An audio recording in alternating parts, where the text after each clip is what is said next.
पवन सिंह ने आज एमएलसी पद की शपथ ली। राजनीति में शुरू हुई उनकी नई पारी। नमस्कार, मैं हूं सुधा सिंह और आप देख रहे हैं न्यूज़ 18 का डिजिटल प्लेटफॉर्म। भोजपुरी इंडस्ट्री के पावर स्टार पवन सिंह ने आज अपनी ज़िंदगी की एक नई शुरुआत कर दी है। जिस चेहरे को आप अपने फिल्मों, गानों और चुनावी मंचों में देखा होगा, अब वही चेहरा बिहार विधान परिषद में जनप्रतिनिधि के रूप में भी नजर आएगा। पटना में आयोजित शपथ ग्रहण समारोह में पवन सिंह ने बिहार विधान परिषद के सदस्य यानी एमएलसी के रूप में पद और गोपनीयता की शपथ ली। इस समारोह के बाद सोशल मीडिया पे उनके वीडियोस और तस्वीरें काफ़ी तेज़ी से वायरल हो रहे हैं। तो आखिर इस शपथ ग्रहण समारोह में क्या क्या हुआ, पवन सिंह ने क्या संदेश दिया और आगे उनकी राजनीतिक भूमिका क्या होगी, आइए जानते हैं पूरी विस्तार से इस खबर में। पटना स्थित बिहार विधान परिषद में आज नवनिर्वाचित सदस्यों का शपथ ग्रहण समारोह आयोजित किया गया था। इस दौरान कुल 10 सदस्यों ने पद और गोपनीयता की शपथ ली, लेकिन सबसे ज़्यादा चर्चा जिस नाम की हो रही है वह थे भोजपुरी के सुपरस्टार पवन सिंह। शपथ लेते समय पवन सिंह पूरे आत्मविश्वास के साथ नजर आए। समारोह में कई बड़े नेता मौजूद रहे और शपथ के बाद उन्होंने सभी वरिष्ठ नेताओं का अभिवादन भी किया। पवन सिंह का राजनीतिक जुड़ाव कोई नया नहीं है।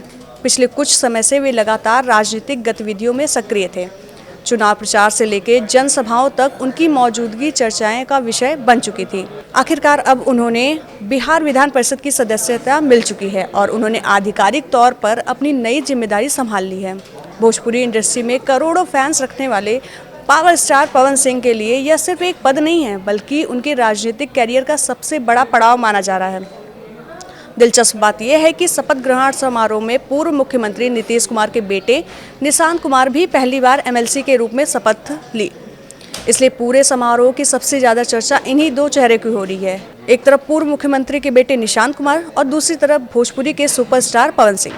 ऐसे में ये समारोह राजनीतिक और सामाजिक दोनों ही नज़रिए से काफ़ी अहम माना जा रहा था।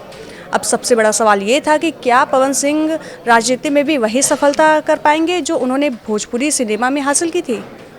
भोजपुरी इंडस्ट्री में उनका नाम सिर्फ किसी पहचान का मोहताज नहीं है।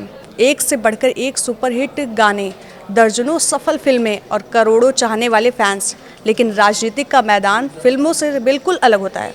अब जनता उनसे सिर्फ मनोरंजन नहीं, बल्कि विकास, रोजगार, शिक्षा, स्वास्थ्य और जनहित के मुद्दे पर भी काम करने की उम्मीद रखेगी। शपथ ग्रहण के बाद पवन सिंह ने समर्थकों में सबसे ज़्यादा उत्साह देखने को मिला। सोशल मीडिया पे लोग उन्हें लगातार बधाइयाँ दे रहे हैं।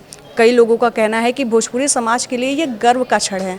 वहीं कुछ लोग ये भी कह रहे हैं कि अब इनकी असली परीक्षा शुरू हुई है, क्योंकि राजनीति में लोकप्रियता के साथ साथ जनता की उम्मीदों पर खरा उतरना भी बेहद ज़रूरी होता है। अब आने वाले दिनों में सबकी नज़र इस बात पर रहेगी कि क्या पवन सिंह बिहार विधान परिषद में किन मुद्दों को उठाते हैं, जनता के लिए क्या काम करते हैं और राजनीति में अपनी अलग पहचान कैसे बनाएंगे। अगर वे अपने फिल्म कैरियर की तरह राजनीति में भी मेहनत और ईमानदारी से काम करते हैं तो आने वाले समय में वे बिहार के राजनीति का सबसे बड़ा चेहरा बन सकते हैं। फिलहाल पवन सिंह एमएलसी के रूप में शपथ ले चुके हैं और अपनी इस राजनीतिक पारी की शुरुआत भी कर चुके हैं। अब देखना ये दिलचस्प होगा कि यह सफ़र उन्हें कहां तक ले जाता है। आपको क्या लगता है, क्या पवन सिंह राजनीति में भी सुपरहिट साबित होंगे? अपनी राय हमें कमेंट में ज़रूर बताइएगा। धन्यवाद।